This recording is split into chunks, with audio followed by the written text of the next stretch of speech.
Bonjour à tous, j'espère que vous m'entendez bien. Bon, je reprends parce que je m'étais trompée dans l'enregistrement.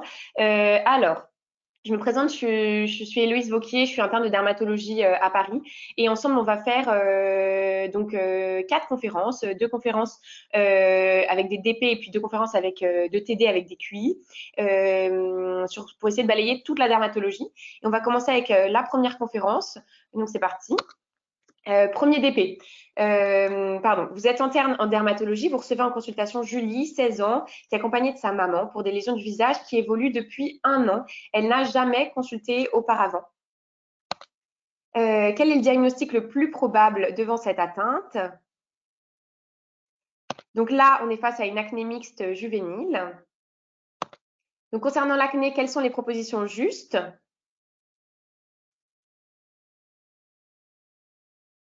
Donc, elle est liée en général à un taux d'androgène circulant normal. C'est une hypersensibilité périphérique des récepteurs aux androgènes. Il y a une implication de l'agent infectieux Propionibacterium acnes ou aujourd'hui appelé Cutibacterium acnes. Elle est parfois fébrile, oui, dans les formes conglobata, nodulaire, fulminance. Elle est fréquente chez le nouveau-né. C'est l'acné néonatale, on en reparle juste après. Et elle doit faire suspecter un syndrome des ovaires polykystiques si elle est associée à une alopécie et une pilosité excessive. Donc, quel traitement vous proposez à Julie en première intention? Donc là, on a une acné pour vous aider qui fait plus de 50% du visage. Donc, on va proposer à la fois un traitement oral par doxycycline et un traitement topique par peroxyde de benzoïle associé à l'adapalène. Donc, l'adapalène, c'est un acide rétinoïque. Donc, vous allez proposer un traitement associant doxycycline 3 mois et traitement topique par rétinoïdes locaux et peroxyde de benzoïle. Vous revoyez Julie à 3 mois et vous constatez un échec du traitement prescrit. Qu'est-ce que vous proposez à ce moment-là?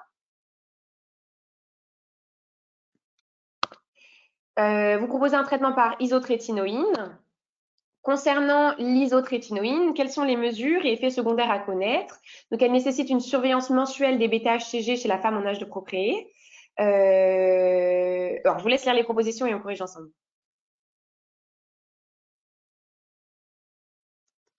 Donc oui, elle nécessite une surveillance mensuelle des bêta-HCG chez la femme en âge de procréer puisque c'est un médicament qui est tératogène. En revanche, il y a besoin d'une surveillance biologique du bilan lipidique et hépatique régulier puisqu'il y a un risque d'atteinte de ces deux paramètres. Il y a un risque d'exacerbation de l'acné au début du traitement. Il faut bien expliquer aux patients. C'est pour ça qu'on a des doses progressivement croissantes. Le port de lentilles est contre-indiqué pendant le traitement puisqu'il y a une sécheresse oculaire importante, il y a un risque de kératite. Et puis, bien savoir qu'il y a un risque d'hypertension intracrânienne s'il est associé au cycline oral. Donc, un petit rappel sur l'acné. L'acné, c'est une dermatose inflammatoire chronique du follicule pilosébacé. Si on reprend la physiopathologie, c'est caractérisé par une hypersensibilité des récepteurs aux androgènes qui sont présents sur les sébocytes. Donc, c'est pas qu'il y a trop d'androgènes circulants, c'est que les récepteurs aux androgènes sur les sébocytes sont trop sensibles. Ce qui va entraîner du coup une production de sébum par la glande sébacée, donc dans les pores de la peau, avec une prolifération et anomalie de différenciation des kératinocytes qui vont former un bouchon corné, ce qui est responsable des points noirs. Et dans ce mélange de sébum bouché, on va avoir une prolifération d'un germe, c'est Cutibacterium acnes, anciennement appelé Propionibacterium acnes, ce qui va être responsable d'inflammation. Le diagnostic, il est clinique. On va avoir une hyperséborrhée, notamment au niveau de la zone T, donc le nez, le menton, le front, avec des comédons fermés, c'est ce qu'on appelle des microkystes, donc des micropapules couleur chair. Des comédons ouverts avec c'est ce qu'on appelle nous communément les points noirs. Des papules, c'est des lésions surélevées, palpables, mais qui font moins de 10 mm. Des pustules, donc avec du pus, et puis des nodules qui font plus de 1 cm. Les formes cliniques à connaître, donc l'acné mixte, c'est la plus fréquente, avec à la fois des lésions rétentionnelles, microkystes et points noirs, et des lésions inflammatoires, papules, pustules, nodules. L'acné rétentionnelle, avec simplement microkystes et points noirs. L'acné nodulaire ou conglobata, comme on voit ici, avec des gros nodules, souvent on va toucher le visage, le dos, avec des trajets sinueux sous la peau très douloureux. L'acné néonatale transitoire, donc l'acné néonatale transitoire, c'est lié en fait à la fin de la grossesse à une hypersécrétion d'androgène et chez la femme enceinte. Et donc, chez le nouveau-né, une acné pendant le premier mois de vie qui va ensuite disparaître spontanément. Il n'y a aucun traitement à faire. Et enfin, ne pas méconnaître une hyperandrogénie. Les signes d'hyperandrogénie, donc c'est l'hirsutisme avec, comme on voit ici, des poils drus à des zones normalement pas aussi poilues. Une alopécie androgénogénétique chez la femme, donc au niveau plutôt du vertex, et une acné sévère qui touche au moins 2 zones. Et dans ce cas-là, il faut suspecter une hyperandrogénie, notamment dans un SOPK. Les 2 diagnostics différentiels à bien connaître, on va avoir la folliculite infectieuse, donc bactérienne, parasitaire, donc Adémodex, ou mycosique à Candida. Également, la rosacée papillopustuleuse, qui est en fait la forme la plus fréquente. Excusez-moi parce que j'ai plein de. Hop. Donc, la rosacée papillopustuleuse, pardon, qui est la forme la plus fréquente de rosacée, qui va se manifester en fait par des papules, des pustules sur un fond érythémateux, donc comme l'acné. En revanche, en général, on va pas, on peut aussi avoir des lésions rétentionnelles, mais on a plutôt moins. Et c'est pas du tout la même localisation. Enfin, on n'a pas de lésions rétentionnelles, pardon. C'est plutôt les joues, c'est plutôt la femme un peu plus âgée. Voilà, c'est ça qui peut vous permettre de faire le diagnostic différentiel.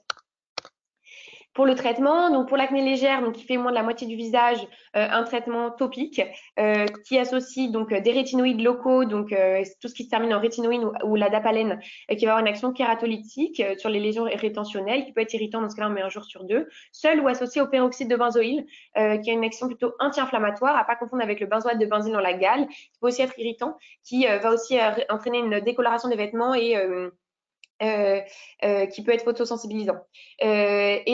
Donc, soit des rétinoïdes locaux seuls ou associés à des antibiotiques locaux, donc érythromycine et clindamycine, qui ont une action anti-inflammatoire qu'on met pendant maximum 3 mois, sinon il y a un risque d'émergence de résistance bactérienne. Quand on a une acné modérée à sévère qui fait plus de la moitié du visage, dans ce cas-là, on met à la fois un traitement topique, rétinoïdes locaux et peroxyde de benzoïle, et des cyclines. Si ça marche pas, on pourra mettre de l'isotrétinoïde. Donc les cyclines, ça a une action antiséborique et anti-inflammatoire. On les met pareil 3 mois parce que sinon il y a un risque d'émergence de résistance bactérienne. Et les complications effets secondaires à connaître, c'est déjà phototoxique. Donc il faut bien prévenir les patients si on le met l'été pour qu'ils aient une protection solaire adaptée. Et il y a un risque de dyschromie dentaire, notamment quand il y a la formation des germes dentaires. C'est pour ça que c'est contre-indiqué chez l'enfant de moins de 8 ans et chez la femme enceinte pour pas que le fœtus ait une coloration jaune des dents. Si jamais on a une contre-indication aux antibiotiques type cycline, on peut mettre du gluconate de zinc, notamment l'été ou chez les femmes enceintes ou les enfants de moins de 8 ans. Et enfin, si on a une acné très sévère, inflammatoire avec des nodules, dans ce cas-là, on met de l'isotrétinoïne d'emblée. L'isotrétinoïne, il faut bien comprendre, donc c'est un médicament qui n'est pas anodin. Il faut avoir un consentement du patient ou du représentant légal si le patient est mineur, avec en fait surtout la patiente, puisque c'est tératogène pour la femme, qui va à chaque mois en fait aller voir va faire une prise de sang avec les bêta-HCG, aller voir son dermatologue pour signer le carnet de prescription qui atteste du fait que la patiente n'est pas enceinte, et ensuite pour aller récupérer son traitement à la pharmacie, et le pharmacien mettra un tampon pour dire qu'il a bien délivré le traitement. Donc ça, le carnet de prescription, c'est vraiment très réglementé. Donc c'est, comme vous avez bien compris, tératogène, donc il faut avoir une contraception efficace et faire des bêta-HCG tous les mois jusqu'à 1 mois après le traitement. Un bilan lipidique et hépatique tous les 3 mois. Il y a aussi un risque de sécheresse cutanée ou muqueuse, donc il faut mettre des émollients, surtout une contre-indication aux lentilles de contact, puisque un risque de kératite, un risque de trouble de l'humeur, toujours recherché s'il n'y a pas des antécédents de dépression avant de prescrire de l'isotrétinoïne.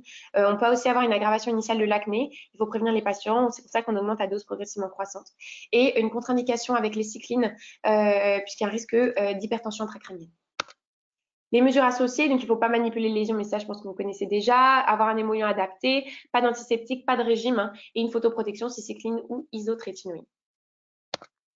Là, je vous ai remis l'algorithme en fait de la Société française de dermato que vous retrouvez facilement sur Internet sur la prise en charge de l'acné. Je trouve qu'il est très bien fait, donc comme ça, vous l'aurez. On passe au deuxième DP. Alors, vous êtes interne de dermatologie, vous êtes appelé en maladie infectieuse pour un patient de 30 ans qui a cette dermatose érythématosquameuse au niveau du visage et du tronc depuis plusieurs années, pour laquelle il n'a jamais consulté.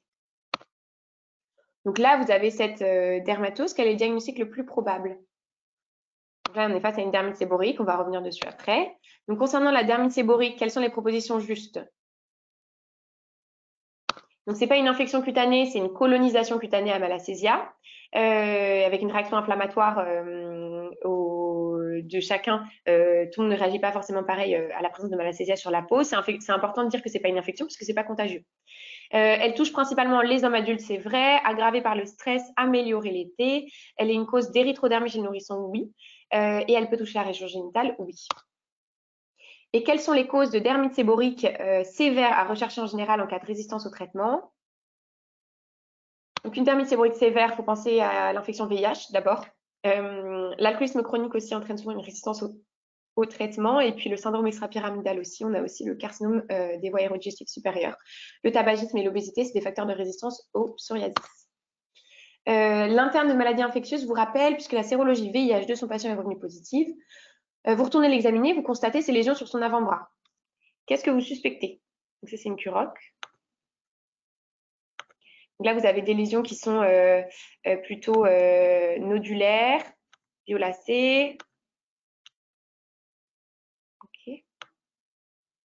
Donc là, vous suspectez un sarcome de Kaposi.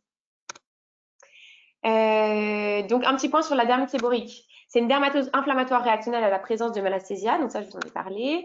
Donc, ça va donner des plaques érythémateuses avec des squames grasses au niveau du visage et du cuir chevelu, au niveau du visage, particulièrement au niveau de la lisière du cuir chevelu, des sourcils, de la glabelle, des sillons nasogéniens et du menton. On peut aussi avoir une atteinte de la racine des cils, donc avec une blépharite.